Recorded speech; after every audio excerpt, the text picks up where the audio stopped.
Welcome to Talking Heads on USA Global TV, starring the one and only wonderful Dr. JACALYN. It's a prestigious place where world-class influencers and experts meet, and where you'll find the most trusted advisors and coaches for all things in life and business. Visit usaglobaltv.com to sign up for our newsletter. Get the value you need and be first in line to learn about events and giveaways and other valuable content. Connect with us. Email Dr. JACALYN at usaglobaltv.com to talk about how you can become part of USA Global TV. That's USA Global TV, where the doctor is always in. Hello, everyone, and welcome. It's so nice to have you here on USA Global TV and Radio. I'm Dr. JACALYN KERBECK. I am the president, founder, and chief listening officer here at our network. Our show today is The Art of Creating Mental Health Wealth. And joining me is our star, JENETTA Barry, and the Epiphany Process. Let's welcome her. Hi, JENETTA. Hello, everybody. Hi, Dr. J. Hello, listeners and viewers. Again, great to be back.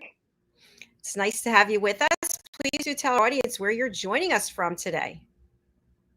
Yeah, I'm still in the middle of the Rift Valley, overlooking with the most glorious view of Lake Naivasha and Mount Longonot, and just about to embark on a journey through down to Nairobi, and then by train to Tsavo West National Park to do our bike ride over the next week. So that's where I'm sitting at the moment, almost on my way out the door.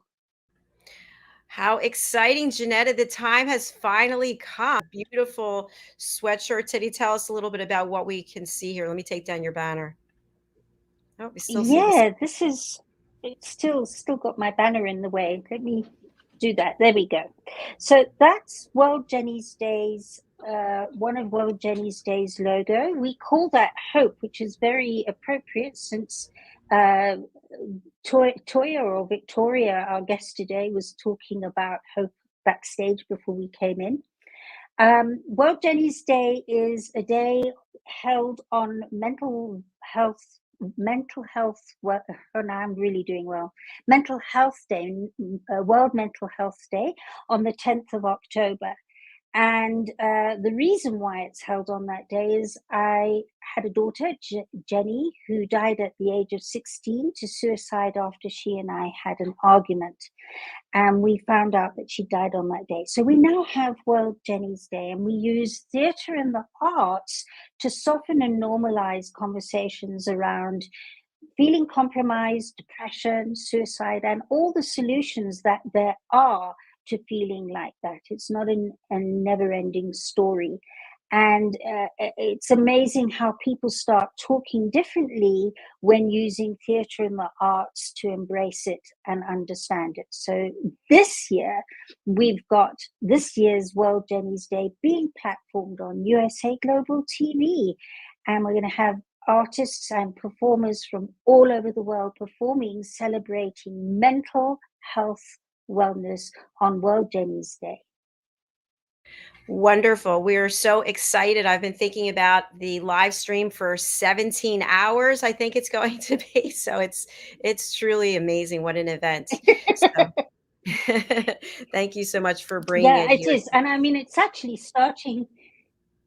Oh, thank you for having it. It's just, it's such a special collaboration. And I was only thinking this week how an amazing year it's been working with you and the team here on USA Global TV. It's been amazing. It's been the community that I think a lot of people are missing. And so if you are interested in doing similar to what we're doing, talk to Dr. JACALYN, because this is the most marvelous platform from which to do it.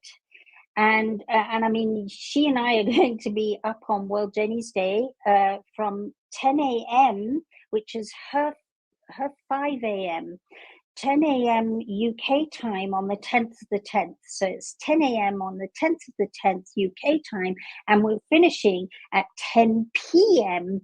in EST land on the east coast of of the US, and that's the 17 hours of performing. And so, yeah, it's such an amazing community and platform. Yeah, we are. We're going to need to have those matchsticks for sure. And but it's amazing how the adrenaline, because we did it last year for 24 hours. Can you imagine? And it's amazing how you keep going, because there's just so much enthusiasm and love and sharing and amazing performing that you just find you've got the energy with the matchsticks. And, you know, I would love to take this further, because a great part of World Jenny's Day and the Epiphany process is who I am introducing you today to. And Victoria PENA-ACUNA, we've known each other for 10, 15 years, Victoria and I. And she's been a big part of the Epiphany process. She was a big part last year, and her husband Marco last year for World Jenny's Day. And to give you, because I don't want to give all her story away, her story is very precious and special, but she's a mother of 2 children, obviously a wife. She's a registered dietitian and an entrepreneur, and is currently living in Norway. She's lived in Burundi, she's lived in East Africa, she trained in Europe to become a dietitian, lived in Abu Dhabi when she and Marco were first married, and they're now living in Norway, which I think is quite a thing, quite an adaptation from having grown up in Africa. But I know she and Marco and family often get away and come through to Kenya to get some sunshine and some daylight, I think.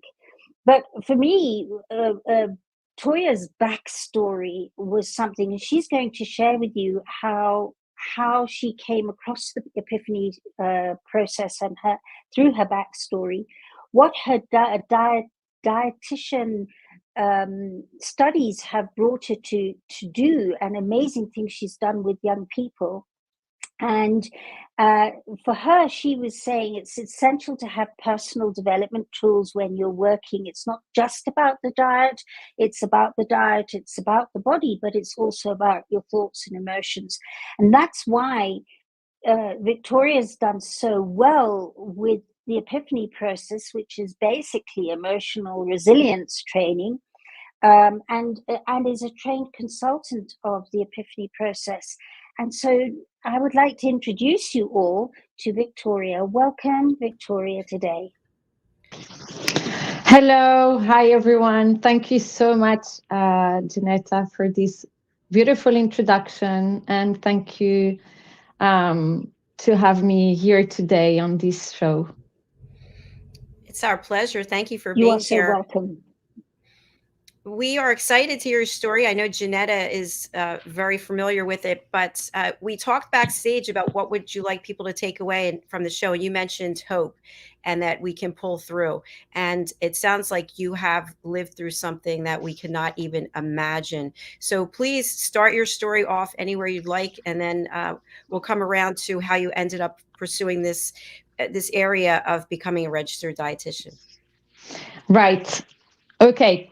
So my story is that so I grew up in East Africa, in a small country perched in altitude, full of thousands of hills, very beautiful, on the shore of the Lake Tanganyika. It's called Burundi. So that was my home. That's where my mother was born. That's where I grew up. And then most people are familiar with the genocide that happened in Rwanda in 1994, where the same conflict was happening in Burundi, and there was also thousands and thousands of people that were getting killed. And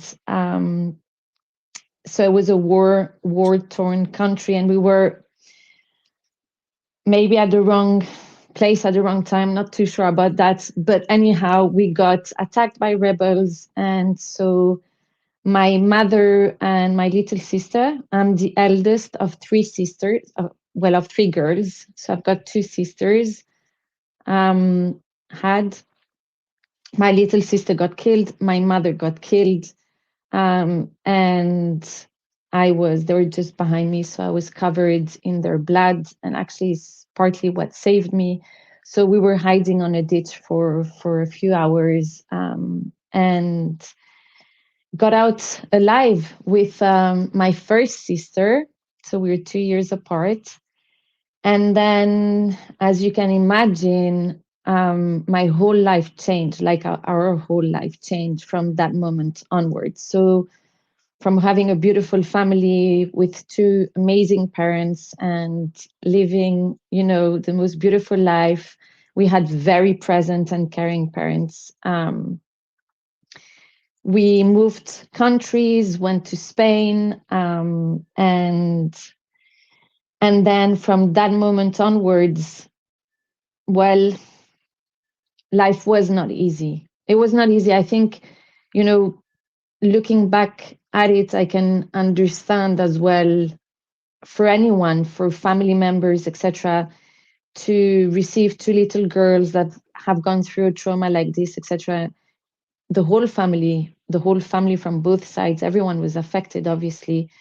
Anyhow, I was 10 years old when that happened. We didn't do any therapy. Back in the days, it was not something that was really present, and even valued. And then when I was about 12 years old, I also got sexually abused, sexually assaulted by a family member. And it lasted a few months. So those were kind of the big traumas that I carried through in my life. So when and a lot of other things happened, as you can imagine. It wasn't all very easy and flowing. I left home when I was 16 years old, and I just had this drive to study. So that's kind of what saved me from a lot of things. And so going forward, when I was about 17, 18 years old, I decided to start therapy. So I did therapy for many years. And how it happened, basically, I laugh about it because it was really like that. I didn't have PTSD. Obviously, I had a very high survival mode. So I was on really high alert all the time. My survival mode also helped me. It actually got me out of that abuse situation. And I just I saw a couple of psychologists, but I didn't really have a great contact with them, and nothing was really getting out of it. So then I did a lot of research, and I was like, right, I really want to have my past not impact my present and my future. I want to heal whatever needs to be healed. I didn't feel really that there was a lot going on. So found these incredible psychologists that till today I have on and off, and just saw him and said, like, this is the story of my life. I want to live a happy life, and I don't want this to impact. And I know that it has an impact. It can have an impact. So that's how it all started. Now, fast forward years down the line, I eventually graduated as a dietitian in Belgium, and then went back to Africa, to East Africa, actually a bit in Burundi, then got my first job in Kampala in Uganda, and then started working in Kenya. And so that happened in 1995. I was 10 years old. Fast forward 19 years down the line, and it happened the 19th of March, 1995. So I don't particularly like the number 19. But 19 years later, on my birthday, which is 3 days before the 19th of March, it's the 16th, I had a PTSD event. I just relived the whole the whole killing, the whole scenario, and it was horrible. I was completely conscious of what was going on, but I couldn't stop it. And I was crying, and I could feel the blood flowing through me, and I could smell it, and it was terrible. So the next day, I knew Genetta through a friend, and I had seen what she had done in Kenya for the Westgate attack. There was a terrorist attack in a mall in Kenya, and Genetta had done amazing work with victims from the attack. And I decided to go for it. And literally the next morning I woke up and I was like, well, I either don't leave, which is not something that I've been lucky enough, that has never been a consideration, but it was so overwhelming and I felt so alone and not understood and helpless. And I said, like, well, this is what I need. She's a trauma and grief specialist, and I need trauma and grief specialist. So called Genetta, and I mean, in one session, we were able to, I think the best word to say, it's both heal and transcend so much that I didn't look back. So I ended up doing, I can't even remember, we looked at it one day, 3 or 5 sessions together. And then I decided to enroll and see if I could qualify to become an epiphany process consultant. And so that's what I did. And as she mentioned, it's an emotion resiliency training, and that spoke to me so much because it's, I mean, I think the one thing that is being completely put aside in our societies, and it's across the globe, is how to deal with emotions. And every human being feels emotions on a daily basis, good and bad ones, or whatever you want to qualify them as. But we have a way of putting away, grief and pain and hurt and death and all these things. We don't want to deal with them. We put them away. We eat our emotions. We hide them, and so many bad things come out of it. So, and the resilience part is actually such a big part of my life, and it's such a cognitive process. So it's through questions. So you're thinking, but then at the same time you're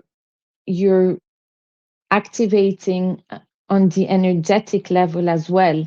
So you actually, as you're going through the process, and as you're healing and getting breakthroughs or aha moments, whatever you want to call them, you actually physically feel and energetically feel a shift. And it's just incredible. It's I hope I've answered quickly to everything. Welcome back, Genetta. I think we lost you for a moment. Yeah, I went off for a swim in the lake and zooted back again.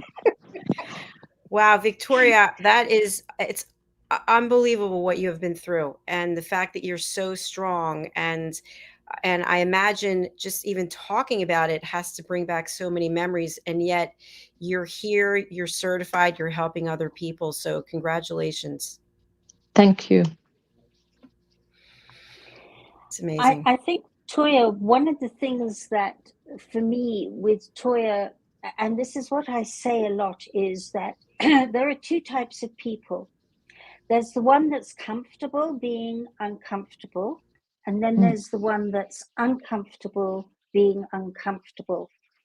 And this process won't work for the person who's in the first space, because there's something in their emotional mental pain that's serving them. Something's happening there that's endorsing them or enabling them or identifying them, giving them who they are, a sense of purpose. So by way of example, it could be when you have something like that happen to you, and the community comes forward, and suddenly you realize you're more loved than you thought. I'm being hypothetical, but you're more loved than you thought. And then you think, if you tell everybody that you've got through it and you're back in balance again, that love will go and they'll stop supporting you as much. So it's more attractive to stay in your pain and be enabled from that love and support than move on and live a life again. And the people who are stuck there don't realize that when they do move on, it enables them to have that a different type of relationship with that community that's far more heart opening.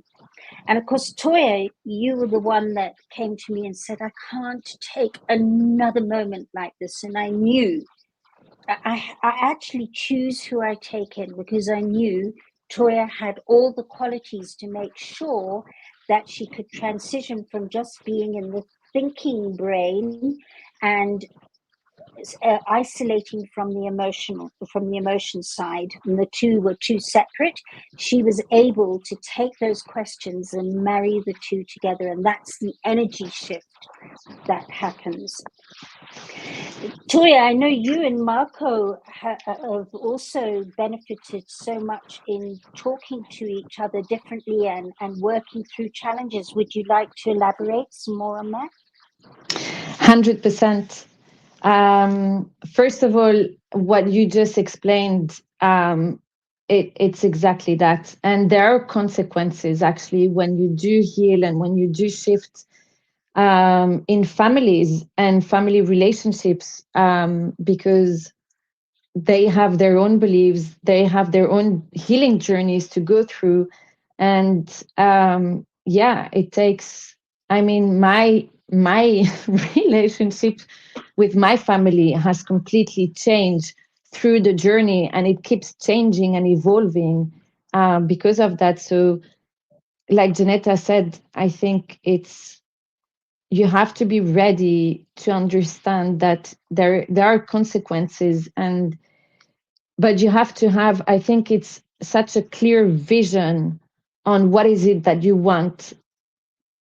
Like, what is the goal? What is your goal? I think my ultimate goal was really, I was so determined to feel inner peace. And I really thought I would never get there. I really thought, I was like, inner peace is for the Buddha. Inner peace is for, people that meditate, monks. Like, I will never get there. And I'm there.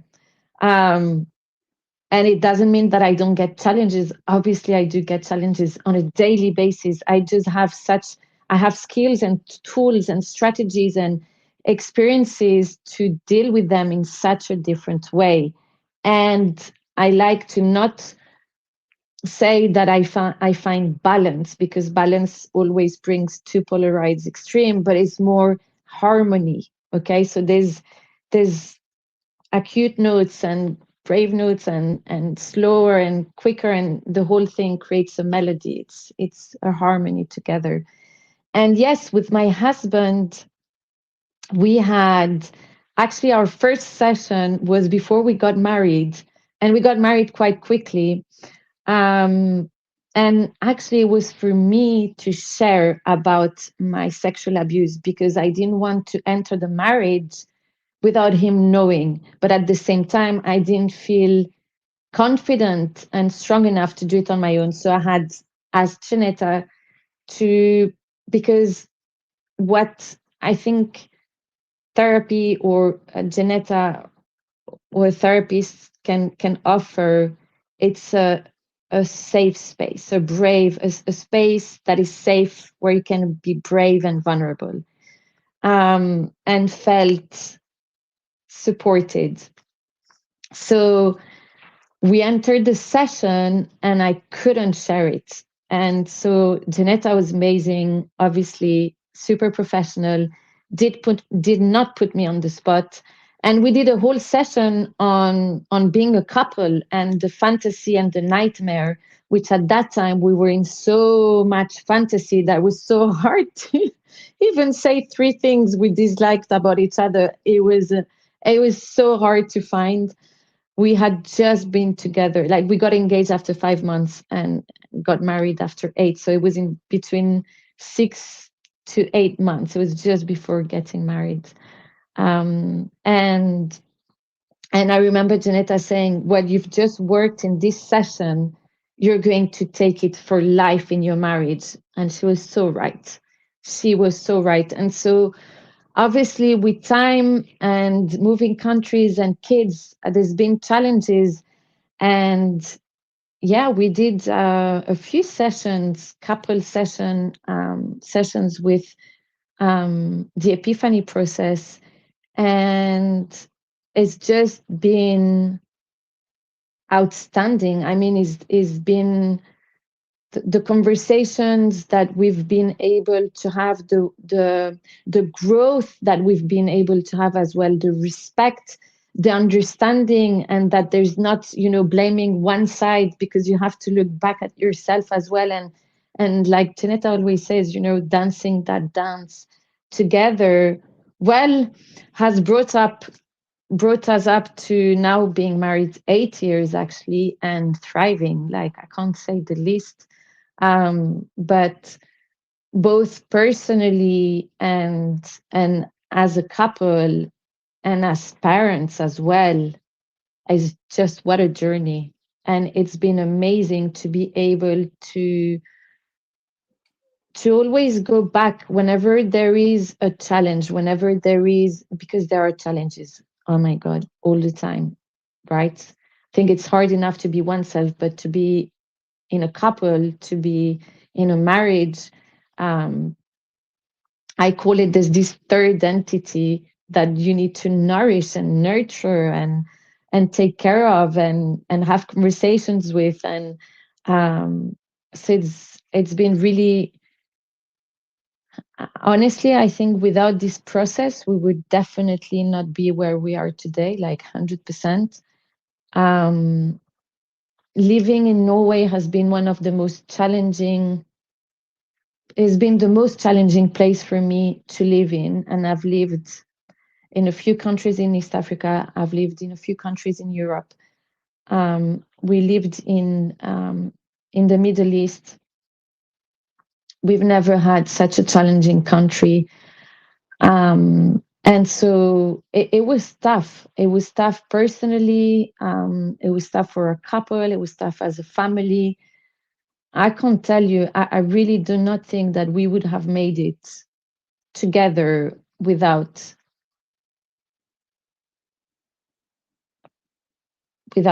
trying, I'm trying to find the right word, but without really understanding and using this process pretty much on a daily basis. Yeah, I mean, we call it daily mental and emotional gym. And it's a workout every day, until sometimes where you wake up and you go, I'm pushing this process out the window, go away, because today I'm not exercising. But it is an application, a daily application, like going to exercise. 100%. So, yeah, Dr. Jacqueline, is there something you'd like to add or ask? Absolutely, thank you. So, of course, we could spend weeks just talking about a lot of the things that you just shared today. What I really appreciate your transparency and your courage and your bravery in sharing this with us and our audience. Can you share with us how these episodes, these life-changing situations and this process can impact the way we eat and our nutrition? Yeah. So I think in a nutshell, the way we eat and our nutrition has been very much guided by what is good and what is bad, what you should do and what you should not do. And by diets, there's been different diet trends, like the no sugar and then the no fat, and then And then obesity is on the rise, diabetes is on the rise. I mean, talk about pandemia, the real pandemia is that one. It's obesity and it's diabetes, and it's costing governments millions, and it's costing lives, and it's costing the quality of our lives as well. And so I think what this process can help with, first of all, is understanding that we are all so unique. And again, like I went to before, how do you deal with your emotions? Like, do you know how to, deal with your emotions, and do you know how to nurture your emotional body? That's the first thing, because emotions are there on a daily basis, and every human being actually emotionally eats at some stage. It's just that a person that has a healthy relationship, and I say healthy relationship because you can define this in many ways, but that has a healthy relationship with food and her weight and her body, when that person emotionally eats, she will not continue to compensate later in the time when another person will. And then there is this disconnection with our inner wisdom, with all the hunger awareness, the satiety awareness, the taste awareness, the taste satisfaction. So I think it's bringing back a context first of the person, of the emotions, of the body awarenesses, and then understanding food and how what is your relationship with food? Like, how are you handling food? So usually this process will definitely not come in the beginning of my consultations, but the moment that there is a limiting belief, or that there is a trauma link, and I will not go beyond my role and scope, but within the process that I can help the person go to the other side. Like, for example, I'll use a very, very simple limiting belief, but like, sugar is bad. That's it. No sugar. There's no sugar in my diet. I'm not having any sugar. And then like it's going into, okay, like where is that coming from? And then starting to look at the other way. So you're perceiving that sugar is only bad. Sugar is never good. Sugar is also good. Sugar actually saves diabetic lives when they go on lows. Sugar is the first source. So the sucrose is the first source of energy for the brain. The brain is glucose dependent. Anyhow, there is so many misinformation as well. But as soon as the person has like this really strong belief, this is it, and this is not going, then is with the process it's enabling the person to see the other side of the picture. That is not only bad. And then with that, like, what then you decide to do? It's a personal choice. I'll never force someone to eat sugar if they don't want, but it's about just being able to see that as much as something doesn't serve and there's bad, there's also the things that is useful with it. And so it really works in a way that you're able to find, I think the real word that keeps coming back is harmony with your relationship with food, and harmony in your relationship with your body, and put those in connection because they're so interrelated and connected. I hope I've answered the question. Yes, you have. That was really great information. Thank you. You're so welcome. Victoria, I know you. I know you've helped a lot of young people with eating disorders using both your knowledge as a dietitian and helping them with their emotions. What stood out the most in working with young people for you? When you've got them through their crisis, what's been the most outstanding part? Because obviously this is very close to my heart, because Jenny had bulimia, and that does change one's reactions to how you deal with life and living when you've got an eating disorder. So when you've worked with young people, what is it that's been the most defining moment for you in working with them? What do you mean exactly? What's been? Well, when you worked with young people, what is it that you've gone, wow, this is amazing that they've done differently than you working with other people and their diets? And what is it that has maybe nothing has stood out for you, but in working with young people, what, if anything, what has been different? Has it been different? Yes, it has. For me, a combination with the epiphany process and being also a mindful eating practitioner, what has shifted the most, and combining both, I was able to really, really help and heal so much from within young people, was working with compassion.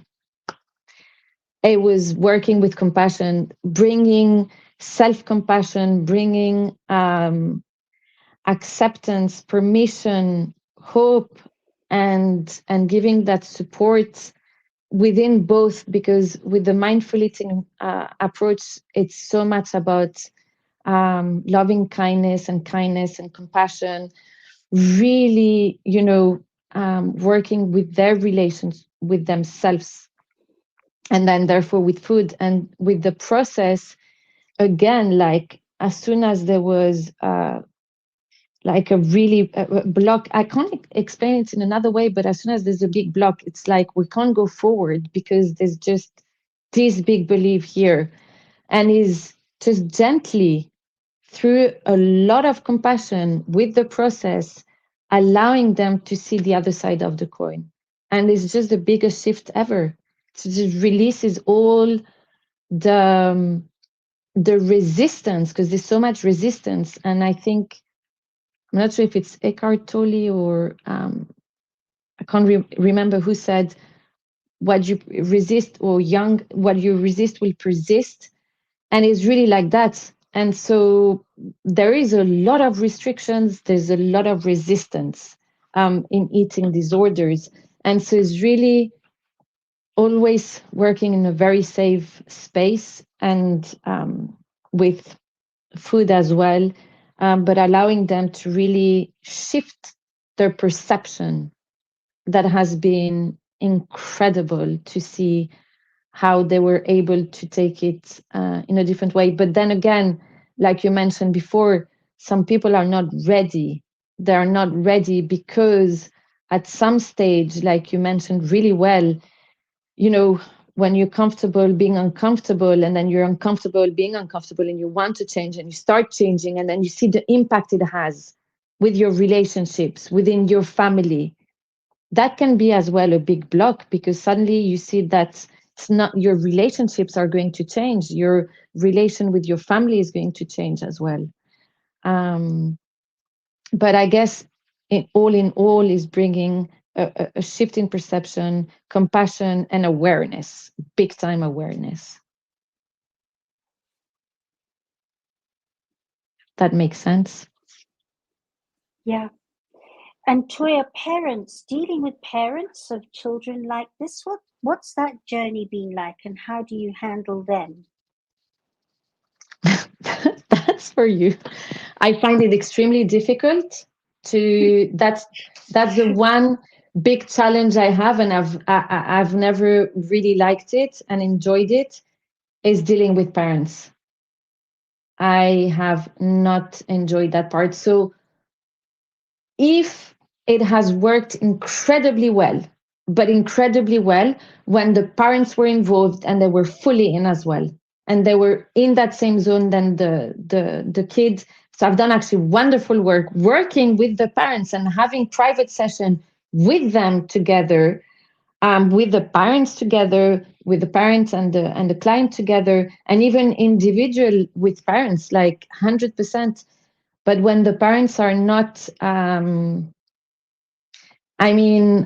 remember a case with a kid that had ADHD, and then the mother came in the consultation and said, okay, whatever, I did my health inquiry, diet inquiry, and then she said, okay, well, every Saturday we have candy because that's a tradition in our country, and he doesn't like candy. And candy, sugar, in that case, like candy, sugar, it's the worst thing for them. It just brings their blood sugar levels up. The the attention deficit disorder gets even worse. It's just the most terrible thing for them.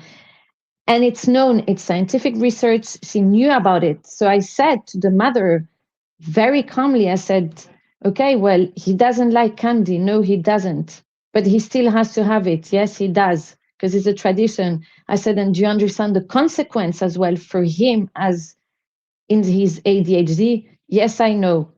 But this is going to be like that.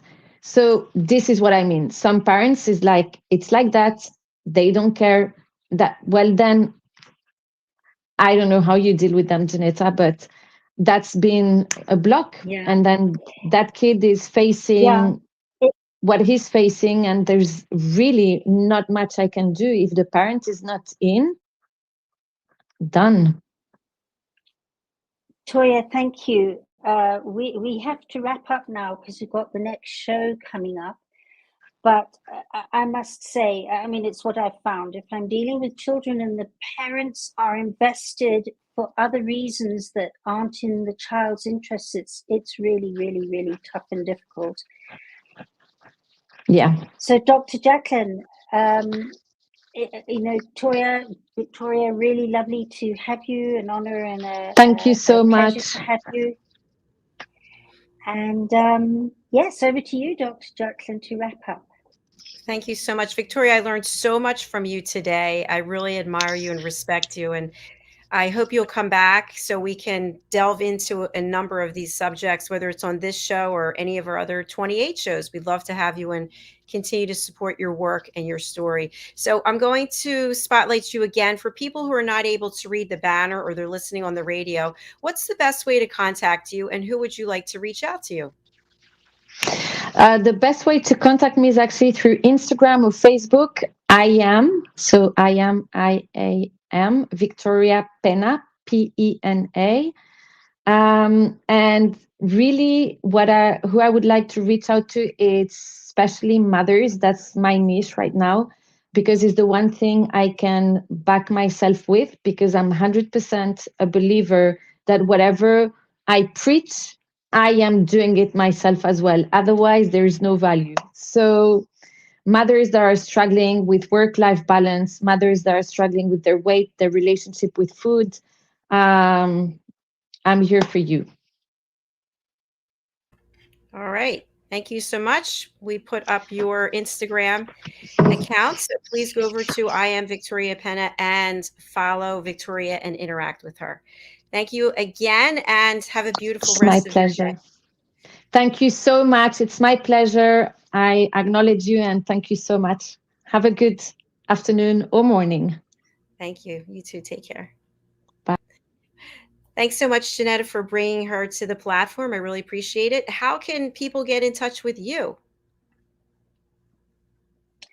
Yeah, anybody who wants to know how to start interacting with their relationships, be it family or socially or within the workplace or in day-to-day with people that they have to interact with, talk to me, because so much of how we present ourselves comes from perceptions and past experiences. And when you can start talking from an open-hearted place that isn't distracted by overthinking or feeling over-emotional, you become very clear and certain and specific, and amazing wise words start coming out your mouth. If you'd like a piece of that, you can contact me at theepiphanyprocess.com and or at JENETTA, JENETTA at theepiphanyprocess.com. And I would love to meet with you and chat with you. And thank you, Dr. JACALYN. Thank you, Jenetta. We look forward to seeing you a little bit later on for your Talking Heads episode today. I'm looking forward to it too. And lots of love. Lots of love to you as well. Bye for now. Thank you, everyone. We're coming right back with our next show, which is Dream Believers, which with my co-host, Sarah Jillian, and our special guest. So please do join us. We are filled with wonderful opportunities for you to learn, to experience some laughs, and to basically just say, wow, I didn't know what I didn't know. That's what we provide here: education, entertainment, hope, and inspiration. Thanks, and we'll be back shortly. Bye for now.